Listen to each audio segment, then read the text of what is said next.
लेकिन डॉक्टर बाबा साहब अंबेडकर के संविधान को हर दिन कुचलने वाली ये सरकार देश के मुसलमानों से नफरत में इतनी अंधी हो गई है कि खुलेआम देश की संसद में देश सरकार के माइनॉरिटी मिनिस्टर साहब और होम मिनिस्टर साहब झूठ बोलते हैं और देश को गुमराह करते हैं।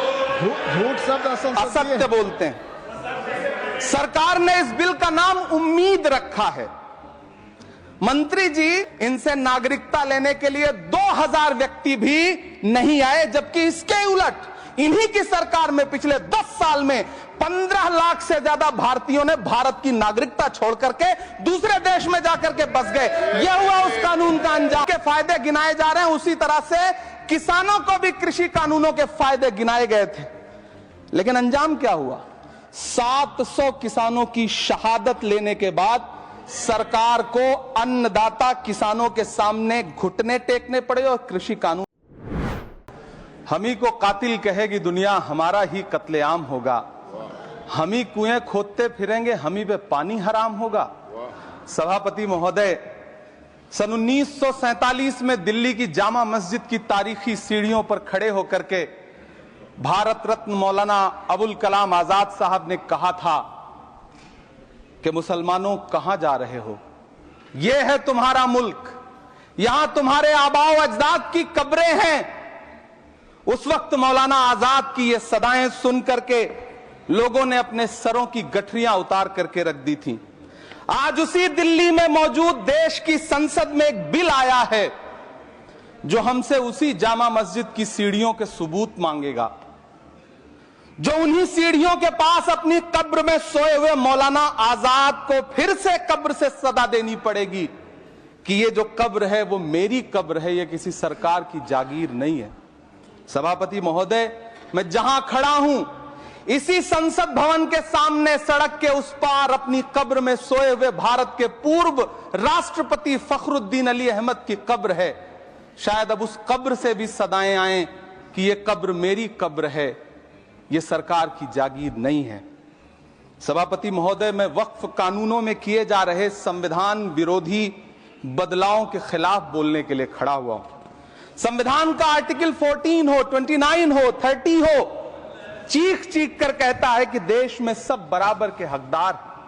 आर्टिकल 26 कहता है कि सबको अपने अपने मजहबी कामों के लिए मंदिर, मस्जिद, गिरजाघर, गुरुद्वारों का निर्माण करने का हक है और उसका रखरखाव का भी हक है।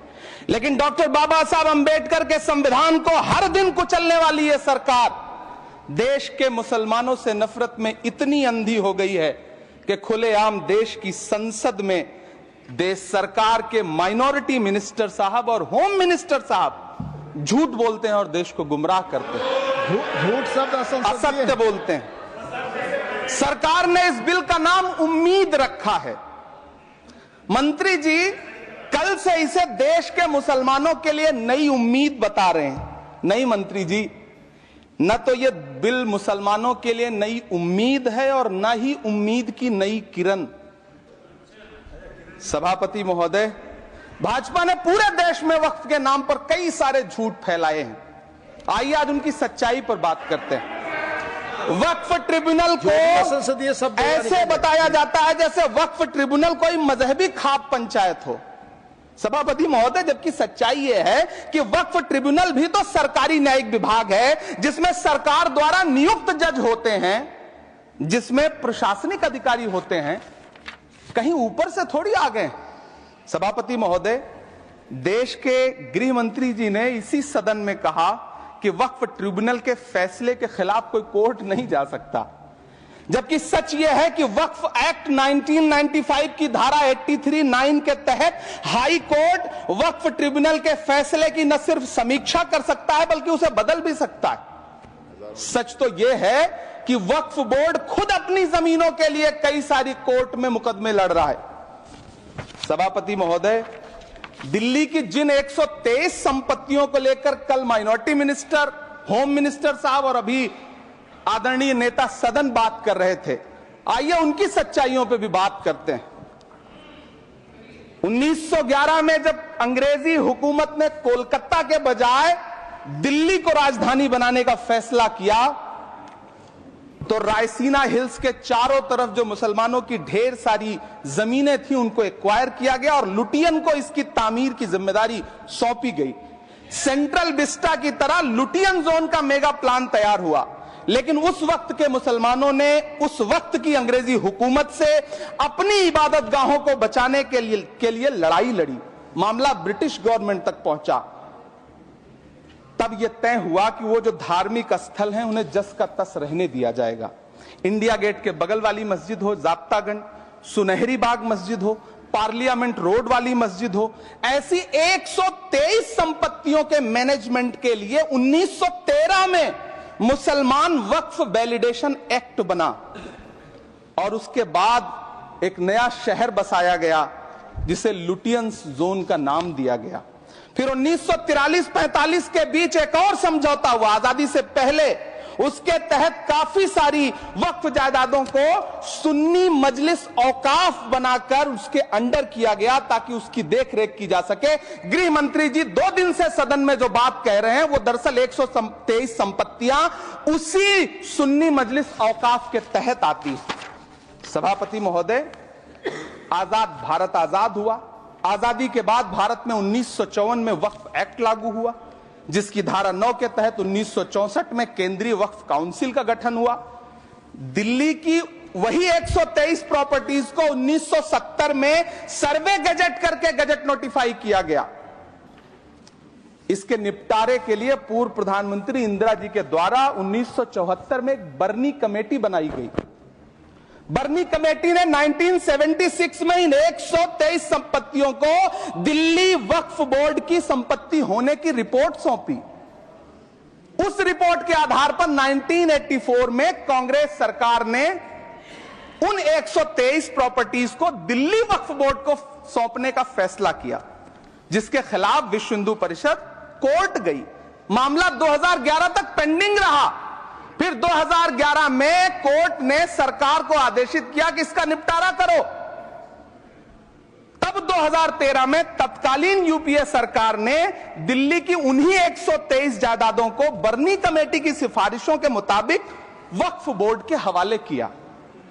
यही वो प्रॉपर्टीज हैं जिनके नाम से गृह मंत्री जी कल से कांग्रेस को कोस रहे हैं। फिर आई 2014 में भाजपा की सरकार, जो तब से इन जमीनों को हड़पने की साजिश कर रही है। जिस बिल को मुसलमानों के हुकूक की हिफाजत करने वाला बिल बताया जा रहा है, उसी को पेश करने के लिए और उस पर बात करने के लिए लोकसभा में भाजपा सरकार के पास एक भी मुस्लिम सांसद नहीं है। जिस वक्त, मैं लोकसभा कह रहा हूं, सुना करिए, जिस वक्फ बिल को मुस्लिम महिलाओं को हक दिलाने वाला बताया जा रहा है, उसे संसद में पेश करने वाली पार्टी के पास न तो राज्यसभा में, न लोकसभा में, न देश की किसी विधानसभा में एक भी मुस्लिम महिला सदस्य नहीं। कल किरण रिजिजू जी कह रहे थे कि रेलवे की जमीनें देश की जमीनें हैं, डिफेंस की जमीनें देश की जमीनें हैं। हां मंत्री जी, हैं, बिल्कुल हैं। ये जो वक्फ की जमीनें हैं, ये हमारे पुरखों ने धार्मिक कामों के लिए डोनेट किया है, तो हम भी तो इसी देश के नागरिक हैं, हम भी तो इसी देश के बेटे हैं, तो वक्फ की जमीनें भी तो इसी देश की जमीनें हैं। उनको पराया क्यों बोलते हैं आप? सभापति महोदय, अशफाकुल्लाह खान जब फैजाबाद की जेल में फांसी के फंदे पर झूल रहे थे, तो इसी देश की जमीन के लिए झूल रहे थे ना। सभापति महोदय, अंडमान की जेल में काला पानी की सजा काटकर अपनी जान देने वाले मौलाना फजले हक खैराबादी हो या शेर खान अफरीदी हो, वो भी तो इसी जमीन के लिए अपनी जान दे रहे थे ना। सभापति महोदय, पाकिस्तान के खिलाफ लड़ते हुए अपनी जान देने वाले महावीर चक्र विजेता ब्रिगेडियर उस्मान हो या पाकिस्तान के पैटर्न टैंक उड़ाने वाला परमवीर चक्र विजेता वीर अब्दुल हमीद हो, वो भी तो इसी जमीन के लिए अपनी जान दे रहा था ना। और मंत्री जी, मैं इस सदन में अलल ऐलान ये कहता हूं कि जब भी इस देश की जमीन को लहू की जरूरत होगी, आपसे 2 कदम आगे इमरान खड़ा मिलेगा, ये मैं आपसे यकीन दिलाते हुए कह रहा हूं। सभापति महोदय, मैं सरकार से कहना चाहता हूं, हमसे हमारी इबादत गाहें तो मत छीनिए ना, हमारे घरों पे बुलडोजर तो मत चलाइए ना, हमारी कब्रों में तो हमें सुकून से सोने दीजिए ना। सभापति महोदय, माइनॉरिटी मिनिस्ट्री का बजट कट करके मुस्लिम बच्चों की स्कॉलरशिप बंद करके अब सरकार कह रही है कि हम वक्फ की आमदनी से गरीब मुसलमानों का भला करेंगे। गुजरात की बेटी बिल्किस के बलात्कारियों की रिहाई के बाद उन्हें माला पहनाने वाली लोगों के नेता ये कह रहे हैं कि यह बिल मुस्लिम महिलाओं को उनका हक दिलाएगा। धन्यवाद मोदी जी, क्या बढ़िया सौगातें मोदी दे रहे हैं आप। पहले हमें गुजराते मोदी दिया, आप सौगातें मोदी दे रहे हैं। लेकिन यह सरकार इतना याद रखे कि इसी ठसक के साथ देश की संसद में सीए का कानून भी लाया गया था और कहा गया था बड़े बड़े भाषण देकर के कि पड़ोसी देशों से हिंदू भाइयों को ला करके यहां नागरिकता दी जाएगी। लेकिन मैं आपके संज्ञान में लाता हूं सर कि पिछले इतने दिनों में इनसे नागरिकता लेने के लिए 2000 व्यक्ति भी नहीं आए, जबकि इसके उलट इन्हीं की सरकार में पिछले 10 साल में 15 लाख से ज्यादा भारतीयों ने भारत की नागरिकता छोड़ करके दूसरे देश में जाकर के बस गए। यह हुआ उस कानून का अंजाम। सभापति महोदय, इसी तरह की जिद के साथ किसानों के खिलाफ भी कानून लाए गए थे। जिस तरह आज वक्फ के फायदे गिनाए जा रहे हैं, उसी तरह से किसानों को भी कृषि कानूनों के फायदे गिनाए गए थे। लेकिन अंजाम क्या हुआ? 700 किसानों की शहादत लेने के बाद सरकार को अन्नदाता किसानों के सामने घुटने टेकने पड़े और कृषि कानून वापस लेने पड़े। जिल्ले इलाही, जमहूरियत जो है वो नफरत और ठसक से नहीं चलती है, अकड़ से नहीं चलती है। उसमें सबकी हिस्सेदारी जरूरी है। कल देश के माइनॉरिटी मिनिस्टर ने लोकसभा में खड़े होकर एक शेर सुनाया था कि मुझसे कोई बदगुमान न हो, तो मैं उन्हें एक शेर सुनाना चाहता हूं कि मैं आज जद पे हूं तो इतना खुशगुमान न हो, मैं आज जद पे हूं तो इतना खुशगुमान न हो, चराग सबके बुझेंगे हवा किसी की नहीं।